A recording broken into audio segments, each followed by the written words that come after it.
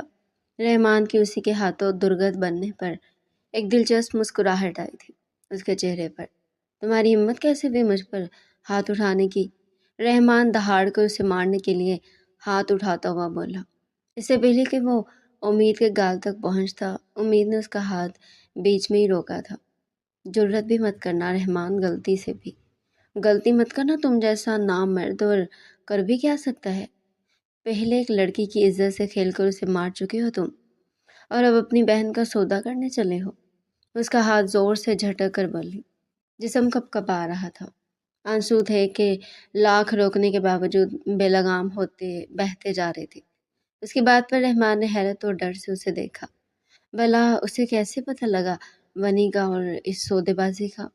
حیرت سے نکل آؤ بزدل انسان، تم ایک نامرد ہو جو اپنے کیے گناہوں کے بدلے مجھے جہنم کی آگ میں جھونکنا چاہتا ہے تاکہ تمہارے کیے گئے گناہوں کی سزا میں بھگتوں۔ سب جانتی ہوں میں ونی رسم کیا ہے اور کیوں تم مجھے ان کے یہاں بیچنا چاہتے ہو۔ تو سن لو تم بھی کان کھول کے کہ نہ ہی میں تمہاری سگی بہن ہوں اور نہ ہی تمہیں کوئی حق ہے کہ کسی اور سے میرا سودا کر سکو۔ اسے انگلی دکھا کر وارن کرتی واپس پلٹ رہی تھی جانے کے لیے جب یارق شاہ کے لوگوں نے اسے قبضے میں لیا تھا۔ امید، تم نہیں جا سکتی، فیصلہ ہو چکا ہے۔ رحمان اس کے قریب آ کر اسے جھنجھوڑتا ہوا بولا، نہیں کر سکتے تم ایسا۔ وہ گررائی تھی، میں ایسا کر چکا ہوں اور تمہیں بھی یہ سب ماننا پڑے گا۔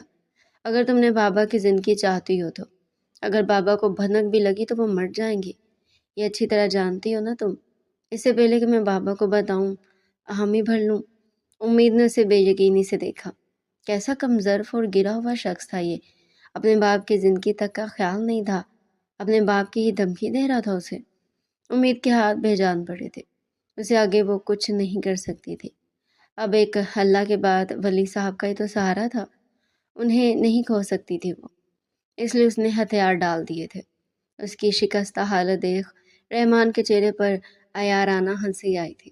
جہاں امید نے کرب سے آنکھیں میچی تھی وہیں یارق شاہ نے اپنے بندوں کو اشارہ کیا تھا، جنہوں نے امید کو زبردستی بازوؤں سے پکڑ کر یارق شاہ کے قدموں میں پھینکا تھا، یہاں تک کہ گھٹنوں پر بہت سی خراشیں آئی تھی اسے۔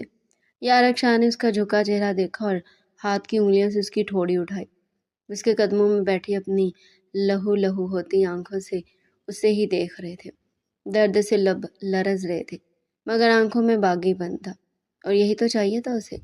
آخر قسمت نے تمہیں میری دسترس میں لا ہی پھینکا، اب تمہیں میری باندی بننے سے کوئی نہیں روک سکتا۔ اس کی بات پر امید نے نفرت سے اس کا ہاتھ جھٹکا اور اس کے مد مقابل کھڑی ہوئی۔ اس کا دماغ تیزی سے چل رہا تھا، وہ بغیر نکاح کے دشمنوں کی حویلی نہیں جا سکتی تھی۔ اسے کسی سے تو نکاح کرنا تھا اپنی عزت کی حفاظت کے لیے۔ کیوں یارق شاہ، کیا تم بھی نامرد ہو؟ وہ تمسخر سے بولی تو وہ اس کے بال دبوچتا ہوا اپنے قریب تر کر گیا۔ اس بکواس کا مطلب؟ وہ دھیرے سے سلگتے لہجے میں گرایا۔ سارے گاؤں والوں کو سانپ سونگھ چکا تھا۔ سب جانتے تھے کہ اب یہ لڑکی نہیں بچے گی۔ یارق شاہ کے ہاتھوں اس کی موت پکی تھی، جس نے یارق شاہ کو نامرد کہا تھا۔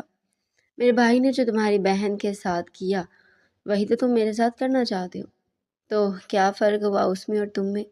نامردی ہوئے نا تم بھی۔ اگر اصل مرد ہو تم، اگر ہے تم میں ہمت تو مجھ سے نکاح کرو۔ کیوں ہو گئی بس؟ یہیں تک تھی تم میں اکڑ، کہاں گیا وہ غرور؟ وہ کہکا لگاتے ہوئے بولی۔ سب حیرت سے اس پاگل لڑکی کو دیکھ رہے تھے جو ایک کے بعد ایک دھمکیاں دے رہی تھی۔ یارق شاہ کو اور حیرت کی بات تو یہ تھی کہ اب تک زندہ بچی ہوئی تھی۔ جانتی ہوں تمہاری اس گستاخی پر تمہاری جان بھی لے سکتا ہوں میں، اس کی ٹھوڑی دبوچ کر بولا تو وہ باغی انداز میں جواب پر بولے۔ تو دیر کس بات کی ہے؟ میں منتظر ہوں، لے لو میری جان، یا اپنی مردان کی ثابت کرو مجھ سے نکاح کر کے۔ اس کا ہاتھ اپنی گردن پر رکھتی بولی۔ صاف اشارہ تھا، یا اپنی عزت بنا لے یا جان سے مار دے۔ وہ کچھ دیر اسے گہری نظروں سے دیکھتا رہا، پھر کچھ وقفے کے بعد بولا، یہی بات تمہاری مجھے اکساتی ہے کہ تمہیں اپنی قید میں اپنی دسترس تک محدود رکھوں، یہاں کوئی پہنچ نہ پائے۔ وہ چہرے پر ایک پراسرار سی مسکراہٹ لاتے بولا۔ اس بات امید کے اوپر سے گزر گئی۔ چونکی تو وہ تب جب وہ دہاڑ کر بولا، مولوی کا انتظام کرو، اس لڑکی سے میں ابھی اور اسی وقت نکاح کروں گا۔ اس وقت امید کو جو اس کی آنکھوں میں دیکھنے کو ملا وہ صرف اور صرف جنونیت تھی۔ مولوی کے آتے ہی اسے پاس ایک جھونپڑی میں لے جایا گیا، جہاں اسے یارق شاہ کے نکاح میں دیا گیا تھا۔ کہ آپ کو یارق شاہ سے نکاح قبول ہے؟ اس کے لب لرزے تھے اور نکلا تھا تو اس دھوکے باز کا نام، مصطفیٰ، جسے وہ اپنے ہر سکھ دکھ میں یاد کیا کرتی تھی۔ گلے میں آنسوؤں کا پھندا لگا تھا۔ ایک بار اور پوچھا گیا اس سے پہلے کہ وہ جواب دیتی، ایک لڑکی نظر بچا کر اندر آئی تھی۔ رک جاؤ۔ امید نے ناسمجھی سے اس کی طرف دیکھا۔ ان سے نکاح مت کرو، میں ان سے محبت کرتی ہوں، وہ رنجیدگی سے بولی تو امید نے اس سے پوچھا، کون ہو تم؟ اور اس کے جواب نے نہ صرف امید کو ساکت کیا تھا بلکہ اس کے جسم سے جان بھی کھینچ لی تھی۔ یارق شاہ کی باندھی، تو مطلب وہ ایک زانی شخص کی بیوی بننے جا رہی تھی۔ میرے پاس انکار کا کوئی اختیار نہیں، دو ہی راستے ہیں میرے پاس، یا تو تمہاری طرح باندھی بن جاؤں یا یہ نکاح کر کے عزت نفس نہ صحیح مگر اپنی آبرو ضرور بچا لوں گی۔ اس کی بات پر جیسے اس لڑکی کے لبوں پر بھی قفل پڑ گئے تھے۔ یوں امید نے پھٹتے دل سے خود کو ایک زانی شخص کے نکاح میں دے کر اسے اپنے تمام تر حقوق سونا دیے تھے۔ اس وقت وہ کن جلتے ہوئے اذیت ناک انگاروں پر چل رہی تھی، وہ صرف امید ہی جانتی تھی۔ یارق شاہ کا بھی نکاح ہو چکا تھا، کسی نے بھی امید کی ولدیت پر توجہ نہیں دی تھی۔ بڑے چونکے ضرور تھے امید کی ولدیت پر، مگر محض اتفاقیہ سمجھ کر جانے دیا۔ اسے زبردستی گھسیٹ کر باہر لایا گیا تھا۔ بے شک وہ یارق شاہ کی بیوی بن چکی تھی، مگر یہ حقیقت اٹل تھی کہ وہ بنی تھی اور بنی ہی رہے گی۔ ایک وقت آئے گا جب میں اور تم پھر آمنے سامنے ہوں گے رحمان، اور تب تم مجھ سے معافی کی بھیک بھی مانگو گے تو میں تمہیں نظر انداز کر کے گزر جاؤں گی۔ دوسروں کو اذیت کی بھٹی میں جھونکنے والا خود بھی کبھی خوش نہیں رہتا۔ اس لڑکی کی مات کا بدلہ تم سے ضرور لیا جائے گا، دیکھنا۔ اسے انگلی دکھاتے بولی تو وہ دانت پیس کر رہ گیا۔ دفع ہو جاؤ نا، اب تم میری بہن ہو اور نہ ہی میرا تم سے کوئی تعلق۔ اسے دھکا دیتے واہن سے جا چکا تھا۔ دو ہٹے کٹے مرد زبردستی اسے گاڑی میں بٹھانے آئے تو وہ انہیں وہیں روک دے۔ خبردار جو مجھے اب ہاتھ لگایا، بے شک ونی سے ہی مگر تمہارے وڈیرے سرکار کی بیوی ہوں میں۔ مجھے ہاتھ لگانا مطلب ان کی عزت کو ہاتھ لگانا۔ خود چل سکتی ہوں میں۔ اس کی بات پر ملازم ڈر کر پیچھے ہوئے تھے اور وہ مضبوط قدم اٹھاتی ہوئی گاڑی میں بیٹھ چکی تھی۔ یہ سب یارق شاہ نے دلچسپی سے دیکھا تھا۔ بہت دلچسپ دیکھتے ہیں، کہاں تک پنجے دکھائے گی میری شیرنی، لیکن اپنے بھائی کا کیا تمہیں ہر حال میں بھگتنا پڑے گا۔ وہ آنکھوں میں دہکتی ہوئی آگ لیے بولا۔ دور کہیں مصطفیٰ کا سانس سینے میں اٹکا تھا، جیسے کوئی اس کی سانسیں چھین رہا ہو۔ ایک دم اس نے ٹائی کی نوٹ ڈھیلی کی تھی اور گلے پر ہاتھ رکھ کھینچ کھینچ کر سانس لینے کی کوشش کی تو وہ دروازہ کھول بالکنی میں آ گیا تھا اور گہرے سانس بھرنے لگا تھا۔ کیوں کیا امید تم نے ایسا؟ کیوں نہیں دیا میرا ساتھ؟ کیوں مجھ پر یقین نہیں کیا؟ کیا اب میں تمہارے اعتبار کے قابل بھی نہیں رہا؟ کہنے کو تو تمہیں وہیں چھوڑ آیا، مگر میرے دل سے پوچھو کتنا تڑپا تھا میں جب تمہاری نظروں میں بے اعتباری دیکھی تھی میں نے۔ اور دیکھو، جہاں تمہیں دیکھے بغیر ایک دن نہیں گزرتا تھا، اب 3 دن گزر چکے ہیں جن میں میں پل پل جی رہا ہوں، پل پل مر رہا ہوں، اور تم ہو کہ میں زندہ بھی ہوں یا نہیں، پلٹ کر یہ تک نہیں دیکھا تم نے۔ مصطفیٰ نے کرب سے آنکھیں میچتے سوچا۔ دل درد سے پھٹ رہا تھا، مگر پھر بھی ہمک ہمک کر محبوب کے پاس جانے کی ضد لگا بیٹھا تھا، اور حالت ایسی تھی کہ اب ایک پل اسے نہ دیکھا تو دھڑکنا بند کر دے گا۔ تبھی سب کچھ بھاڑ میں جھونکتے گاڑی لے کر نکلا تھا۔ نہیں امید، میں اس آگ میں نہیں سلگ سکتا، میں ولید انکل سے بات کر کے رہوں گا۔ میں تم ان لوگوں کے لیے قربانیاں دیتے در پہ در نہیں دیکھ سکتا۔ اس کی اجازت میں نہ تمہیں دے سکتا ہوں اور نہ ہی تمہیں خود سے جدا ہونے کی۔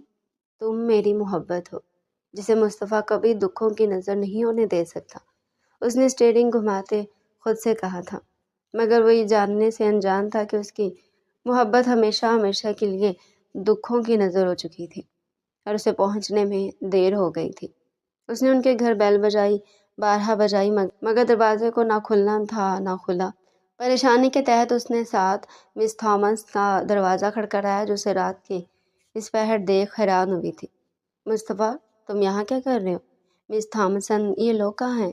دروازہ کیوں بند ہے؟ وہ پریشانی سے اپنے ساکت ہوتے دل کے اندیشے نظر انداز کرتا پوچھ بیٹھا۔ کیا تم نہیں جانتا کہ اس رات مسٹر ولید کا طبیعت خراب ہو گیا تھا؟ امید نے تمہارا بہت بار فون ٹرائی کیا، مگر تم نے فون کو نہیں اٹھایا۔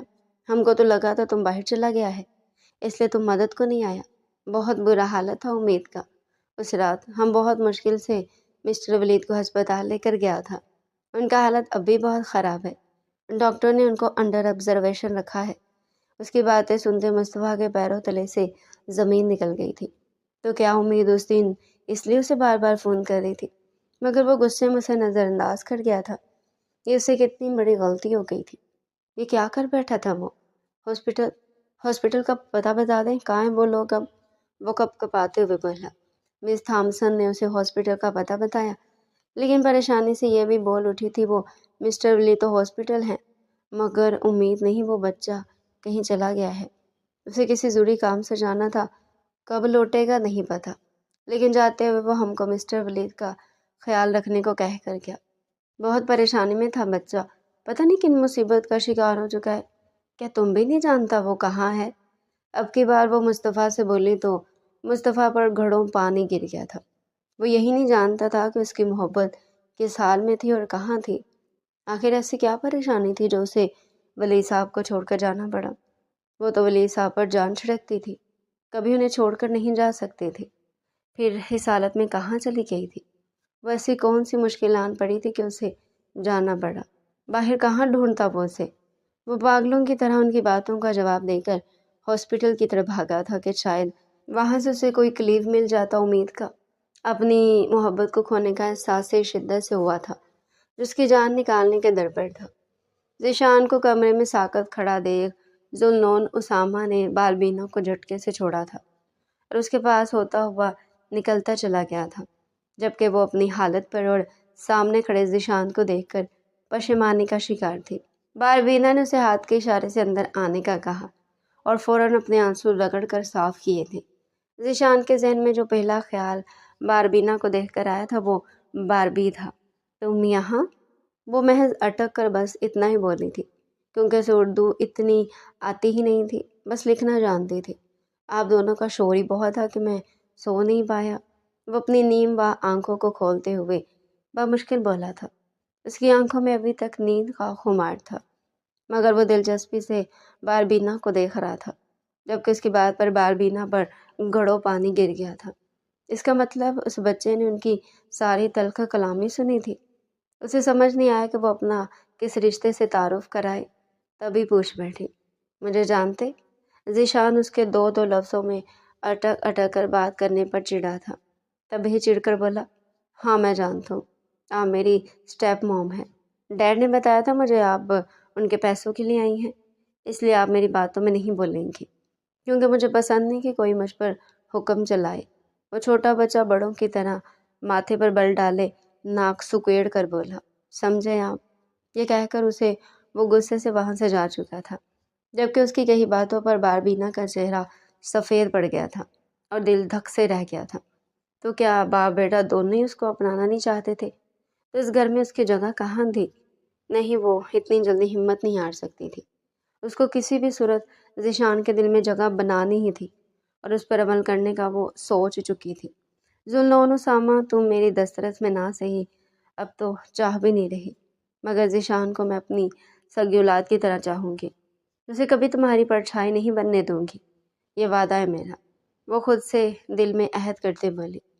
ہمدان، تم گھر میں کب ذکر کرو گے؟ آخر کیا ہم محبت کرتے ہیں ایک دوسرے سے؟ مجھے ڈر ہے ہماری محبت کو کسی کی نظر نہ لگ جائے، جانا نے ہمدان کے سامنے بیٹھتے ہوئے کہا، جس کی بنائی ہوئی کافی سے لطف اندوز ہو رہا تھا۔ کچھ نہیں ہوگا جانا، تم بیکار میں ڈر رہی ہو، اور ہماری شادی اتنی جلدی کرے گا کون؟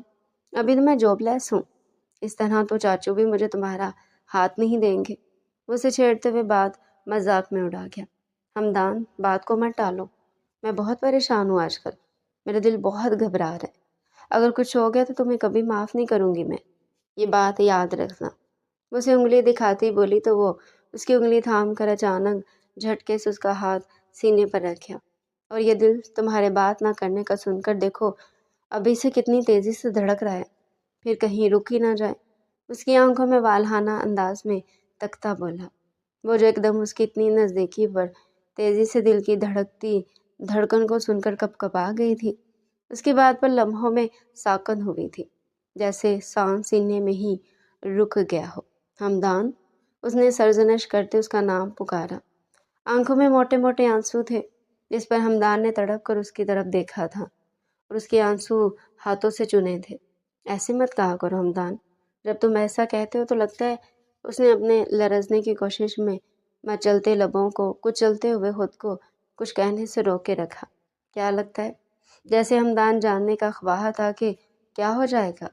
تو لگتا ہے دل دھڑکنا تمہارا رکے گا تو سانس مجھے نہیں آئے گی، تمہارے بغیر جینے کا تصور نہیں کیا کبھی میں نے۔ وہ اپنی جگہ سے اٹھ کر اس کی طرف اپنی پشت کرتے اپنے آنسو زبردستی صاف کرنے لگی تھی۔ ارے میں نے رلا دیا اپنی محترمہ کو، میں ابھی آئس کریم لے کر آتا ہوں۔ ہمدان اسے منانے کے لیے آئس کریم لینے گیا۔ وہی وقت تھا جب مہران اندر آیا تھا اور اپنی جنگلی بلی کو لون میں کھڑے دیکھ وہی آ گیا۔ اس کے پاس جا کر کھنکارا تو وہ پلٹی۔ تم؟ اسے لگا تھا ہمدان واپس آ گیا، مگر یہ کیا، اس کی جگہ پر مہران موجود تھا۔ آپ یہاں کیا کر رہے ہیں؟ اسے دیکھتے ہی جانا کے چہرے پر ناگواری کے تاثرات آئے تھے۔ اسے اپنا یہ کزن کھٹکتا تھا، ایسا لگتا تھا کچھ تو ہے اس میں، اس کے پاس ہونے سے لگتا تھا کسی حصار میں قید ہے وہ۔ اس سحر کا کوئی طلسم تھا جس میں وہ قید ہو جایا کرتی تھی۔ شاید تم بھول رہے ہو، چور نہیں، یہ میرا گھر ہے۔ سوال تو مجھے تم سے کرنا چاہیے، تم یہاں کیسے؟ اس کے کندھے سے کندھا ٹکراتے بولا تو وہ نازک جان پل میں ڈول گئی تھی اور اسے گھور کر دیکھا۔ میرے کریم بتایا کرے، زہر لگتے ہیں مجھے وہ لوگ جو بے وجہ فری ہوتے ہیں۔ اسے انگلی دکھاتے بولی، کیا واقعی؟ لیکن اگر میرے پر قریب آنے کا اجازت نامہ موجود ہو تو؟ اس کی معنی خیز بات پر وہ غصے سے چیخی، کیا؟ یہی کہ لگتا ہے بڑوں سے بات کرنی پڑے گی۔ وہ سیدھا ہوتے بولا، کیوں؟ وہ خوف سے کسی اندیشے کے تحت بولی، شکایت لگانی ہے کہ ایک چورنی جو میرا کھانا بھی چوری کر کے کھا جاتی ہے۔ اس کی بات وہ کلس کر رکھی۔ فرض کرو اگر میں تمہارا شوہر ہوتا تو؟ ابھی وہ بول ہی رہا تھا تو وہ اس کی بات کاٹ کر بولی، تو زہر نہ دے دیتی میں ایسے شوہر کو؟ وہ دانت پیستے کمر پر دونوں ہاتھ ٹکاتے اس کے قریب آتی بولی، ہائے، اگر میری بیوی تم ہوتی تو تمہارے ہاتھوں زہر بھی خوشی خوشی پی لیتا۔ وہ دل پر ہاتھ رکھتے گہرا سانس بھرتے بولا، تو وہ اس کی حد دیکھ کر رہ گئی۔ آخر کتنا سر پھرا تھا یہ شخص، آخر کوئی کسی کے لیے اپنی جان قربان کیوں کرے گا؟ لیکن وہ یہ نہیں جانتی تھی کہ وہ بذات خود اس کی جان بن چکی ہے، جس کے لیے وہ کچھ بھی قربان کرنے سے دریغ نہیں کرے گا۔ سفید کداور حویلی کے سامنے گاڑیاں کی تار میں یکے بعد دیگرے کھڑی ہوئی تھی۔ گاڑیوں کے ٹائر زور سے چرچرائے تھے۔ اپنی منزل پر پہنچ امید کے دل کی دھڑکن بڑھی تھی۔ وہ آہستہ سے گاڑی کا دروازہ جو اس کے لیے کھولا گیا تھا